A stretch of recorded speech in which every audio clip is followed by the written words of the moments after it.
إن الحمد لله نحمده ونستعينه ونستغفره ونعوذ بالله من شرور أنفسنا ومن سيئات أعمالنا من يهده الله فلا مضل له ومن يضلل فلا هادي له وأشهد أن لا إله إلا الله وحده لا شريك له وأشهد أن محمدا عبده ورسوله أما بعد فإن خير الحديث كتاب الله وخير الهدي هدي محمد صلى الله عليه وسلم وشر الأمور محدثاتها وكل محدثة بدعة وكل بدعة ضلالة وكل ضلالة في النار۔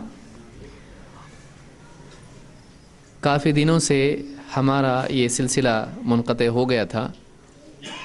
اللہ کے فضل و کرم سے دوبارہ آج ہم اس مجلس میں جمع ہیں اور امید ہے کہ آپ لوگوں کو یاد ہوگا ہمارا کورس کیا تھا۔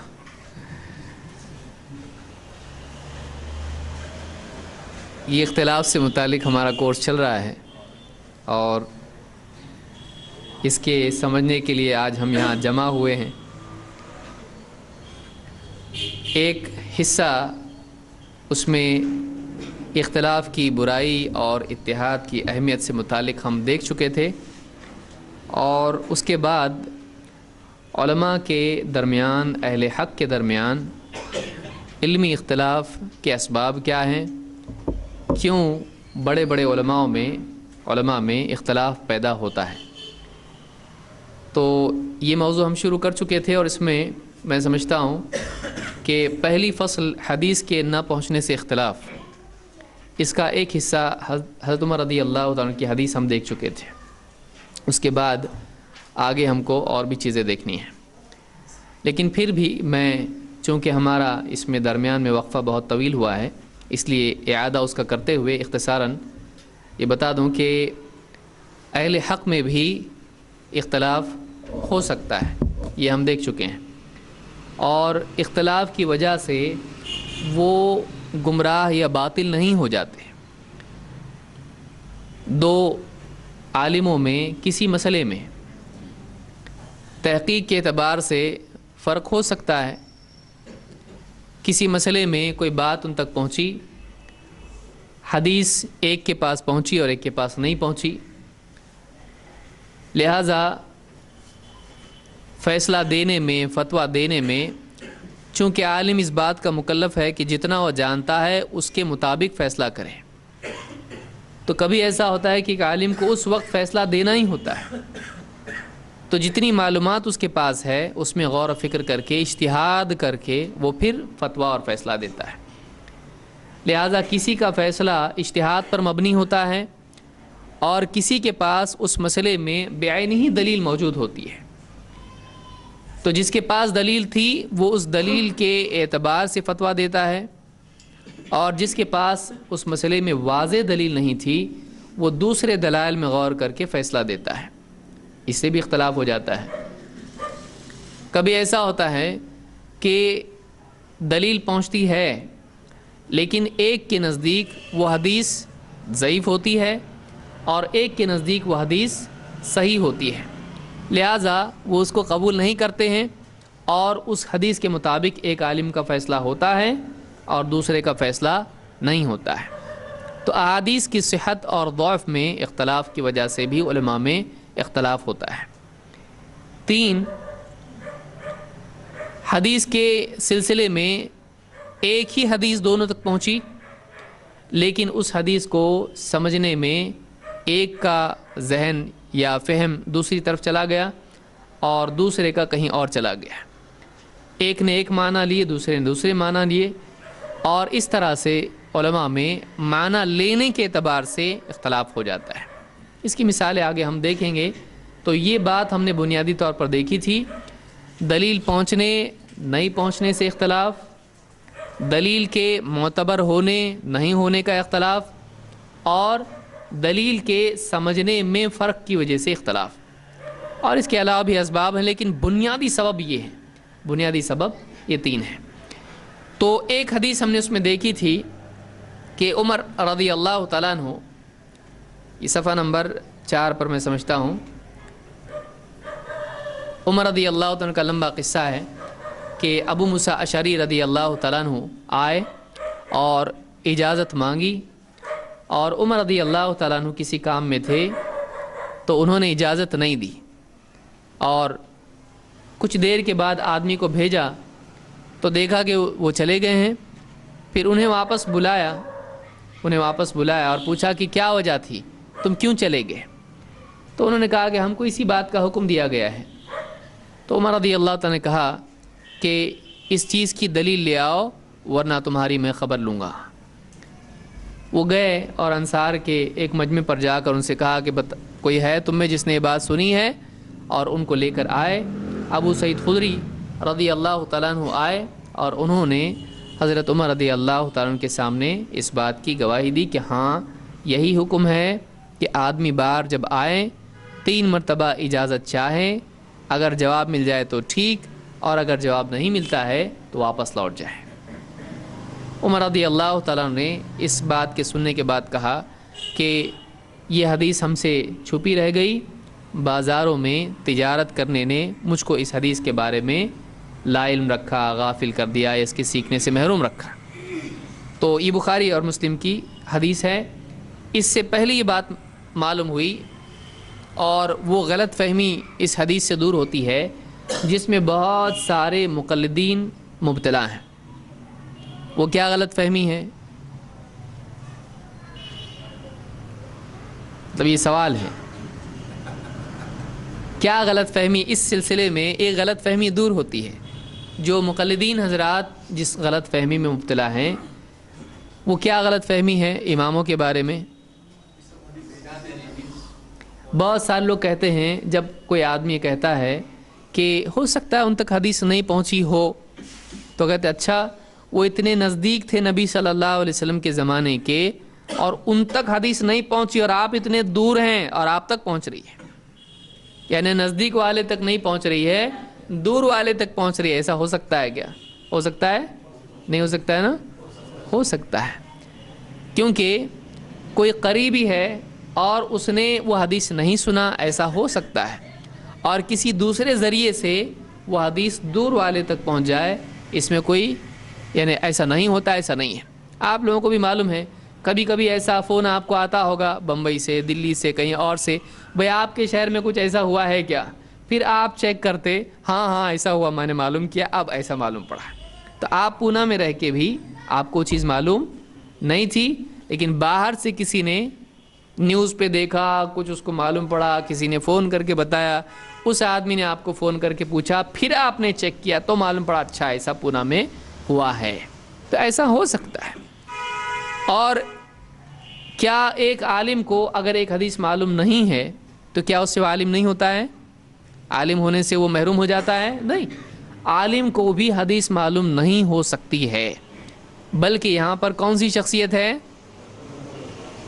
عمر رضی اللہ تعالیٰ عنہ, جن کے بارے میں اللہ کے نبی صلی اللہ علیہ وسلم نے کہا تھا کہ اللہ تعالیٰ نے عمر کی زبان اور دل پر حق کو جاری کیا ہے. تو ایسی بڑی شخصیت سے بھی حق بات کبھی چھپی رہ سکتی ہے.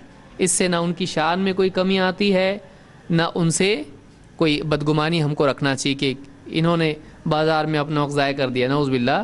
بلکہ یہ انہوں نے تواضع کے طور پر کہا, کیونکہ ایک حدیث بھی ان سے چھپی رہ گئی تو انہوں نے اپنے آپ کو مجرم قرار دیا اس کا کہ یہ میری غلطی ہے کہ میں تجارت کی وجہ سے اس حدیث سے محروم ہو گیا. تو اس حدیث سے بات معلوم ہوتی ہے کہ بڑی سے بڑی شخصیت تک بھی جو نبی صلی اللہ علیہ وسلم سے قریب ہو اور بہت قریب ہو, ایسی شخصیت سے بھی کوئی چھوٹی معمولی بات جو عام لوگوں کو معلوم ہے وہ بھی مخفی رہ سکتی ہے, چھپی رہ سکتی ہے. تو اس وجہ سے علماء میں بعض اوقات اختلاف ہوتا ہے. یہ جو حدیث ہم نے دیکھی وہ اس بات کے سمجھنے کے لیے دیکھی کہ بڑی سے بڑی شخصیت, بڑے سے بڑے امام, بڑے سے بڑے عالم, بلکہ خلیفہ راشد عمر بن خطاب رضی اللہ تعالیٰ جیسی شخصیت سے بھی کوئی بات چھپی رہ سکتی ہے.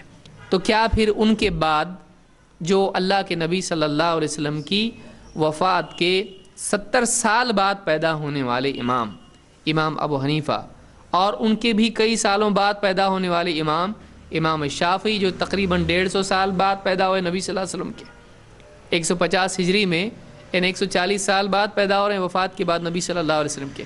تو کیا ان لوگوں سے حدیث کوئی چھپی رہ سکتی ہے کہ نہیں رہ سکتی ہے؟ رہ سکتی ہے. تو پہلا ہمارا جو دعویٰ ہے یا پہلی جو بات ہم سمجھنے کی کوشش کر رہے ہیں وہ یہ کہ کسی بڑے سے بڑے عالم سے بھی کوئی حدیث کوئی دلیل چھپی رہ سکتی ہے. نہ صرف یہ کہ حدیث چھپی رہ سکتی ہے بلکہ کبھی ایسا ہوتا ہے کہ کسی مسئلے میں حدیث ان کے پاس ہوتی ہے، کسی عالم کے پاس حدیث ہوتی ہے، لیکن اس حدیث کے منسوخ ہونے کا علم اس سے چھپا رہتا ہے. ناسخ اور منسوخ کس کو کہتے ہیں؟ کون بتائے گا؟ معلوم ہے ناسخ منسوخ؟ معلوم ہے لیکن کیا ہے نہیں معلوم. یہ سنیں الفاظ، ناسخ اور منسوخ کس کو کہتے ہیں؟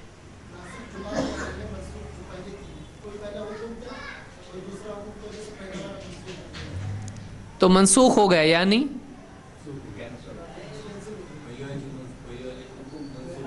پہلی چیز منسوخ ہو گئی، اس کو منسوخ کہتے ہیں، اور جس نے ناسخ کیا اس کو ناسخ کہتے ہیں. تو پھر ناسخ اور منسوخ کیا ہے؟ جیسا ہمارے بھائی نے بتایا، اور وضاحت کون کرے گا اس کی؟ پہلے والا حکم ختم اور نیا والا جاری. دیکھیے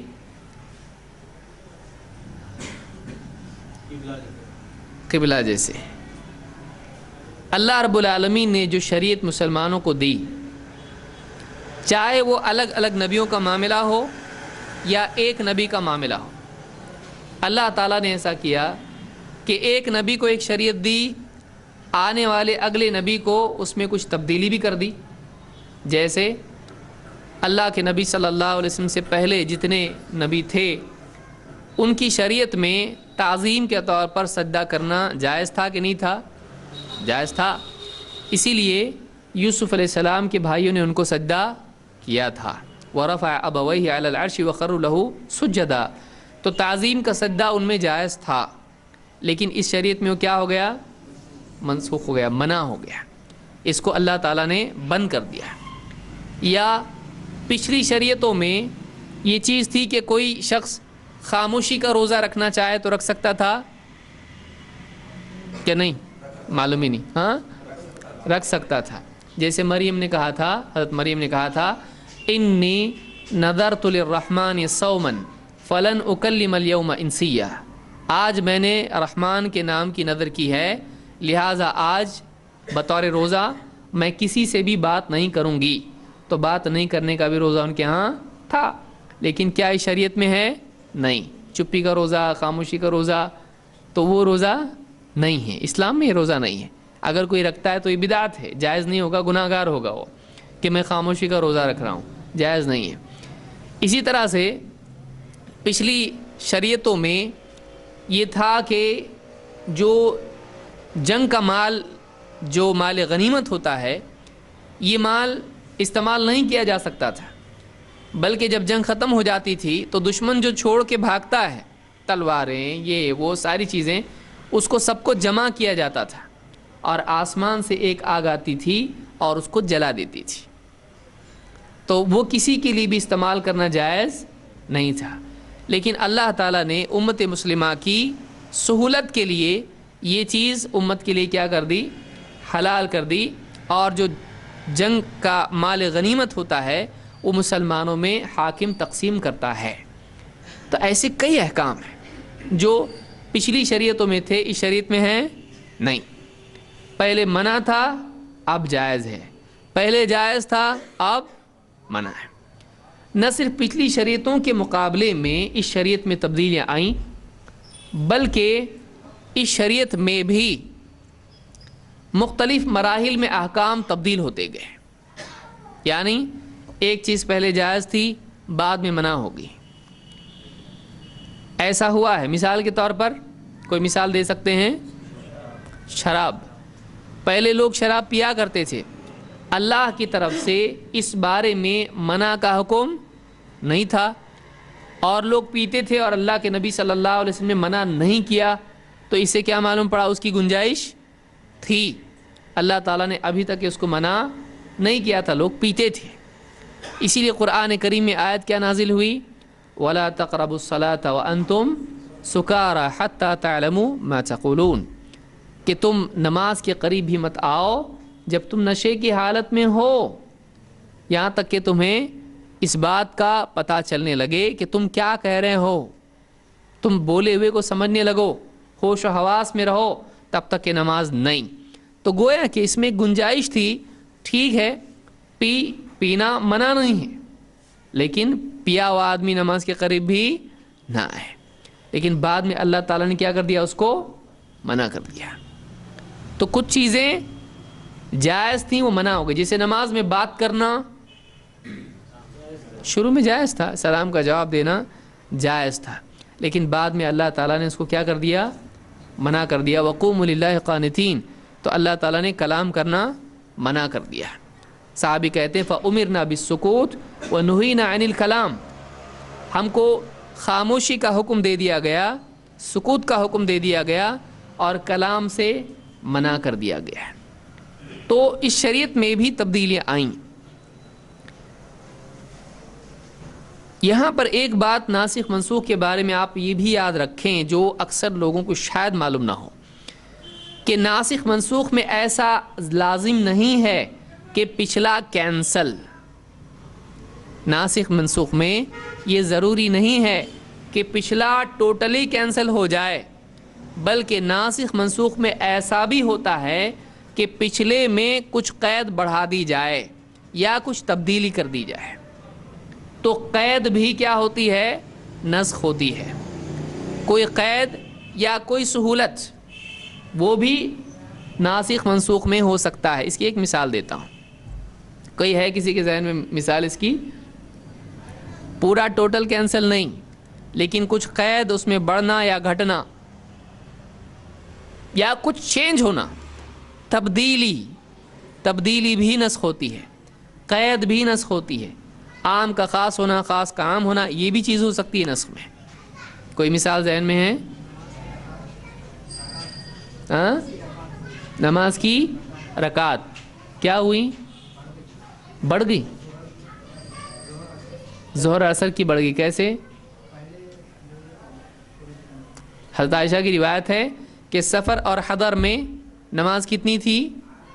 2 تھی، لیکن بعد میں کیا کر دیا گیا؟ سفر کی باقی رکھی گئی اور حضر میں کیا کیا گیا؟ اس کو 4. تو کبھی اصل حکم باقی رہتا ہے لیکن اس میں کچھ تبدیلی، کچھ اضافہ یا کمی ہو سکتی ہے.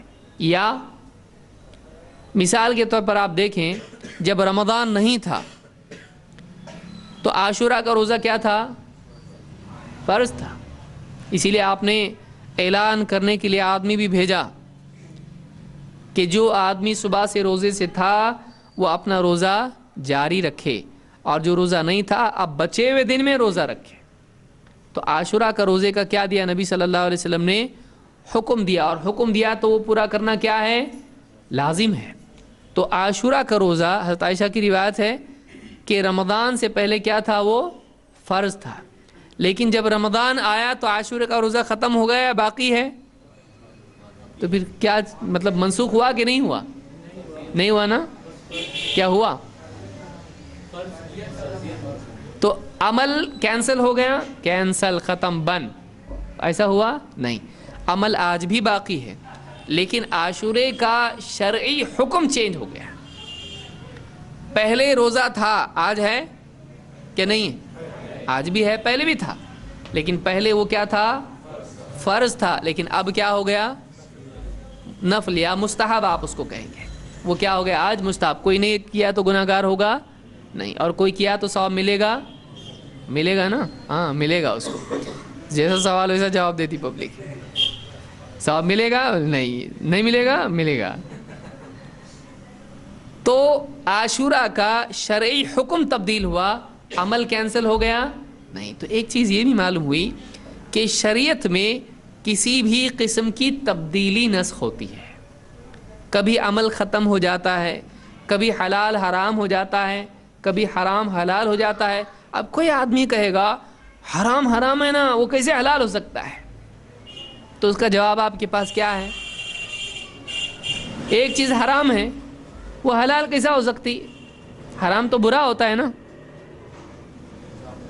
حرام برا ہوتا ہے کہ نہیں ہوتا ہے؟ وہ حلال ہو سکتا ہے؟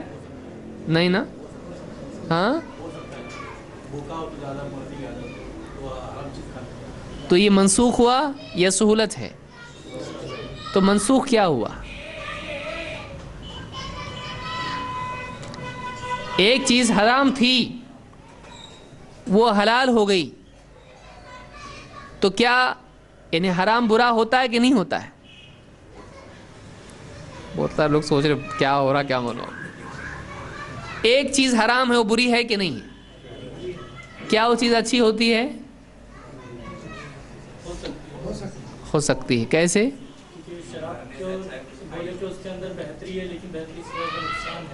تو کیا اللہ تعالیٰ اس کو ہمیشہ کے لیے حلال کر سکتا ہے کوئی چیز کو جو حرام تھی؟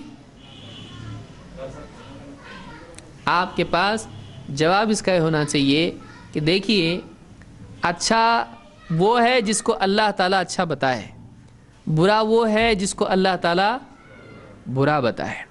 اب اللہ کو کچھ چیزیں ایسی ہیں جو فی نفس ہی بری ہیں، جس کا شر ہی ہوتا ہے، جیسے شراب ہے مثال کے طور پر۔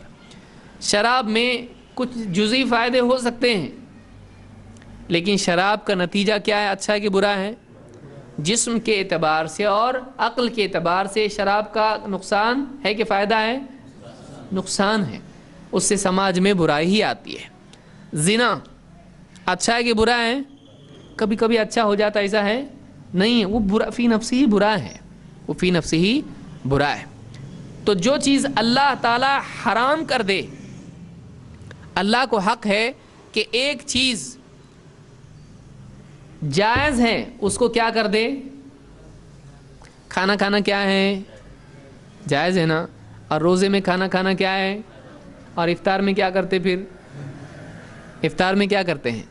کھاتے ہیں۔ تو کھانا کھانا برا ہے کہ اچھا ہے؟ روزے کی حالت میں پوچھ رہا ہوں میں۔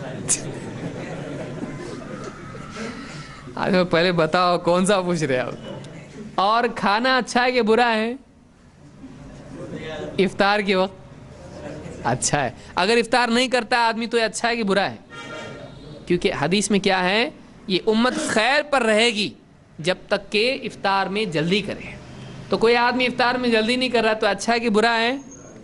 اور روزے کے وقت سے پہلے کھا رہا ہے تو کھانا اچھا ہے کہ برا ہے؟ برا ہے نا؟ ابھی جا کے کوئی کھانے والا نہیں دکھتا۔ دیکھیے یہی بات یاد رکھنا ضروری ہے، خیر اور شر کے فیصلے میں اکثر انسان غلطی کرتا ہے۔ کیا خیر ہے کیا شر ہے طے کون کرے گا؟ اللہ کو حق ہے، ایک چیز اچھی دکھائی دے رہی ہے، کتنا اچھا ہے یہ، اللہ کا مت کرو، تو چیز ہمارے لیے کیا ہے؟ بری ہے۔ کیوں؟ اللہ نے جو منع کر دیا برا ہے۔ اگر وہ برا ہے کب تک برا ہے؟ اللہ نے جب تک کہ اس کو منع کیا ہے، پھر اللہ اس کو اجازت دے تو اب کیا ہے؟ وہ سمجھ میں آئی بات؟ کہ اللہ جس چیز سے منع کر دے اس کا کرنا برا ہے، اور اللہ تعالیٰ جس چیز کی اجازت دے دے وہ اچھا ہے، وہ برا نہیں ہے۔ لہٰذا آپ دیکھیں گے کہ آدم علیہ السلام کی اولاد میں نکاح کا سسٹم ہوا کہ نہیں ہوا؟ ہوا۔ ان کی اولاد ہے، آپس میں رشتہ ہے، لیکن اللہ نے انہی کا نکاح گنجائش رکھی۔ لیکن بعد میں آج کوئی اپنے محرم سے نکاح کر سکتا ہے؟ نہیں۔ تو اللہ نے جب کسی چیز کو حلال کر دیا وہ کیا ہے؟ حلال ہے۔ جب اس کو اللہ حرام کر دے وہ کیا ہے؟ حرام ہے۔ تو یہی اسلام ہے، جو اللہ منع کرے وہ منع، وہ برا، اور جو اللہ کہے کہ ٹھیک ہے کرو وہ کیا ہے؟ جائز ہے۔ اسی لیے جیسے ہی اذان ہو جاتی ہے جمعہ کی، اب تجارت کیا ہو گئی؟ حرام ہو گئی۔ اب ایسا تجارت کرنے والا کیا ہے؟ برا ہے۔ تجارت کرنے والا آدمی غلطی کر رہا ہے۔ لیکن جیسے ہی نماز ہو گئی، فَإِذَا قُضِيَتِ الصَّلَاةُ فَانتَشِرُوا فِي الْأَرْضِ وَابْتَغُوا مِن فَضْلِ اللَّهِ، کہ جیسی نماز ختم ہو جائے زمین میں پھیل جاؤ اور اللہ کا فضل تلاش کرو۔ اب تجارت کیا ہو گئی؟ اللہ کی طرف سے ترغیب دی گئی اس کی، جاؤ تجارت کرو، اللہ کا فضل تلاش کرو۔ تو ایک چیز ممنوع اور ایک چیز مشروع. اللہ کی مرضی وَأَحَلَّ اللَّهُ الْبَيْعَ وَحَرَّمَ الرِّبَا، اللہ تعالیٰ نے تجارت کو حلال کر دیا اور ربا کو، سود کو حرام کر دیا. تو حلت و حرمت کا اختیار کس کو ہے؟ اس لیے اللہ نے کیا فرمایا؟ وَأَحَلَّ اللَّهُ الْبَيْعَ وَحَرَّمَ الرِّبَا، اللہ نے تجارت کو حلال کیا. معلوم ہوا کہ حلال کرنے والا کون ہے؟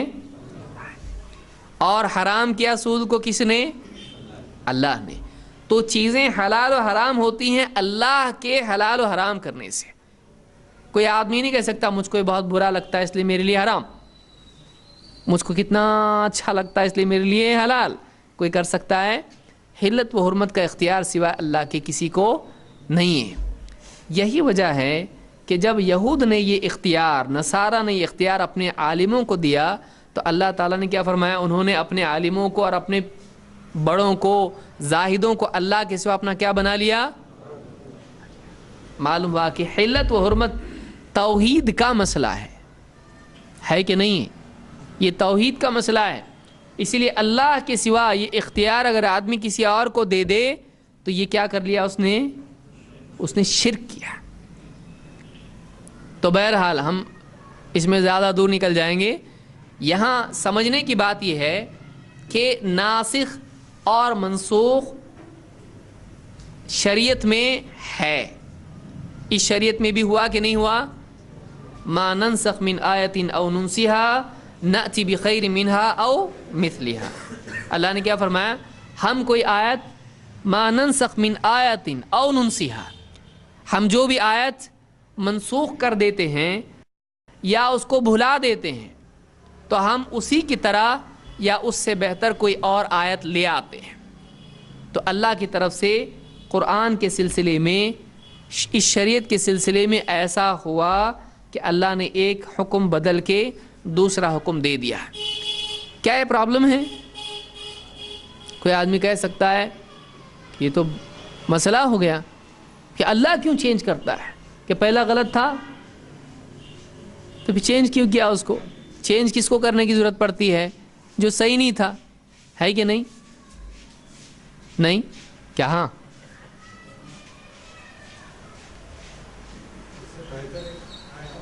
یعنی پہلا اچھا نہیں تھا تو پہلا بہتر کیوں نہیں دیا؟ اس موقع کے حساب سے تھا. مطلب اس موقع کے حساب سے تھا. یعنی اگر یہ کہا جائے کہ اس سے بہتر ہے تو پہلے کیوں نہیں دیا پھر اس کو؟ گمبھیر مسئلہ ہے بہت. یہاں آپ اس سے پہلے ایک دوسرا مسئلہ اپنی زندگی میں آپ سمجھیں. آپ ڈاکٹر صاحب کے پاس گئے اور آپ کو کوئی مرض ہے یا آپ کی کوئی کنڈیشن ہے. اب ڈاکٹر آپ کو ایک دوائی دیتا ہے، کہتا ہے 1 ہفتے کا ایک کورس ہے آپ کا، کھائیے اس کو. پھر آپ نے 1 ہفتے کا کورس کیا پورا، اس کے بعد گئے. اب ڈاکٹر بولتا ہے پچھلی نیلی گولی بند کر دو، اب یہ لال گولی شروع کرو. آپ لے کے آئے، آپ نے 1 ہفتہ بھر کھایا، ایک دم ٹھیک ٹھاک ہو گئے. اب آپ کے گھر میں کسی اور کو بھی وہی پرابلم ہو گیا. آپ بولے پہلی نیلی گولی کیوں کھانے کا، لال گولی کھاؤ ٹھیک ہو جاؤ. ڈاکٹر کے پاس جانے کی کیا ضرورت ہے؟ پہلے وہ کھایا میں نے، کچھ بھی نہیں ہوا. ہاں جب لال گولی دیا ڈاکٹر نے، سب ایک دم کمال پیدا ہو گیا. اب ڈائریکٹ یہ صحیح ہوگا؟ یہ نہیں. کیوں؟ اس لیے کہ ڈاکٹر نے جو دوائی چینج کی اس کی وجہ یہ نہیں تھی کہ پہلی غلط تھی اور دوسری صحیح تھی. ڈاکٹر نے اس سچویشن میں اس کے لیے وہی دوا مناسب تھی، اس کو پہلے سٹیج میں ویسا اس نے دیا. اب جب اس کے اندر اور تبدیلی، جسم میں کیپیسٹی پیدا ہو گئی، اب دوسری دوا دے دی، اب اس کی ضرورت ہے اس کو.